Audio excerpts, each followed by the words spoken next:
لله رب العالمين والعاقبة للمتقين والصلاة والسلام على سيد الأنبياء والمرسلين وعلى آله وأصحابه أجمعين أما بعد أعوذ بالله من الشيطان الرجيم بسم الله الرحمن الرحيم إنا أنزلناه في ليلة مباركة إنا كنا منذرين فيها يفرق كل أمر حكيم وقال النبي صلى الله عليه وسلم اللهم بارك لنا رجب وشعبان وبلغنا رمضان او كما قال عليه الصلاة والسلام۔ میرے محترم بزرگوں اور دوستوں، اللہ تعالیٰ کا لاکھ لاکھ احسان و کرم ہے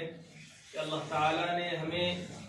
مسلمان بنایا اور مسلمان کے ساتھ ساتھ ہمیں ایمان والا بنایا۔ اللہ تعالیٰ نے ہمیں جو مسلمان بنایا ہے، ایک چیز آپ اس سے پہلے یہ سمجھے کہ جو شعبان کا مہینہ چل رہا ہے، شعبان کا مہینہ یہ عربی اعتبار سے یہ 8واں مہینہ ہے۔ کون سا مہینہ؟ 8واں مہینہ۔ یہ عربی اعتبار سے یہ 8واں مہینہ ہے۔ یہ رمضان، رجب اور رمضان کے بیچ میں کون سا مہینہ آتا ہے؟ شعبان کا مہینہ آتا ہے۔ اللہ کے نبی صلی اللہ علیہ وسلم نے شعبان کے مہینے میں جو ہے بہت زیادہ عبادتیں کی، اور اللہ کے نبی صلی اللہ علیہ وسلم نے دعائیں کی کہ اللہم بارک لنا رجب و شعبان وبلغنا رمضان، کہ اللہ جو ہے رجب اور شعبان میں برکت عطا فرما اور مجھے رمضان تک پہنچا۔ ایک چیز آپ اس سے پہلے یہ سمجھے کہ انسان کے پاس 3 دن ہوتا ہے۔ ان دنوں کے اعتبار سے دیکھا جائے، ایک تو وہ ہوتا ہے کہ اس کے جو پیچھے گزر چکا، یا آپ اس کو انگریزی میں یہ سمجھ لیجئے کہ پریزنٹ، پاسٹ اور فیوچر، 3 چیزیں ہوتی ہیں، پریزنٹ، پاسٹ اور فیوچر۔ پاسٹ جو گزر گیا، ٹھیک ہے۔ پریزنٹ وہ ہے کہ آپ کے سامنے آج کا دن موجود ہے، کہ آج جیسے آج جمعہ کا دن ہے تو آج ہمارے پاس جمعہ کا دن موجود ہے، اور فیوچر کا کسی کو پتہ نہیں۔ اسی اعتبار سے اللہ کے نبی صلی اللہ علیہ وسلم نے جو یہ حدیث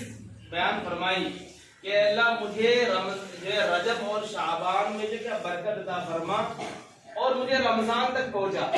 اس میں بھی پاسٹ، پریزنٹ اور فیوچر ہے۔ اس اعتبار سے کہ ہم نے اگر رجب کے جو ہے مہینے میں عبادت نہیں کی، ہم نے رجب کے مہینے میں نفل روزہ نہیں رکھا، ہمارے پریزنٹ میں کیا شعبان کا مہینہ ہمارے پاس موجود ہے، کیونکہ اللہ کے نبی صلی اللہ علیہ وسلم نے اور مہینوں کے مقابلے میں رمضان کے روزے تو فرض ہی ہے، اس کی بات ہی، یہ تو فرض ہے تو فرض تو اس چیز کو کرنا ہی پڑے گا، لیکن اللہ کے نبی صلی اللہ علیہ وسلم رمضان کی یہ فرائض کو ادائیگی کرنے کے لیے اس سے پہلے مشروعہ طور پر کیا کہ رمضان جو ہے شعبان کے مہینے میں کیا روزے رکھتے تھے اور عبادتیں کرتے تھے۔ اس اعتبار سے بھی کہ رمضان کے مہینے میں 20 رکعت تراویح ہوتی ہے، اسی طرح پورے دن بھوکے پیاسے رہنا ہے، تو اللہ کے نبی صلی اللہ علیہ وسلم صحابہ کو مشق کراتے تھے کہ بھائی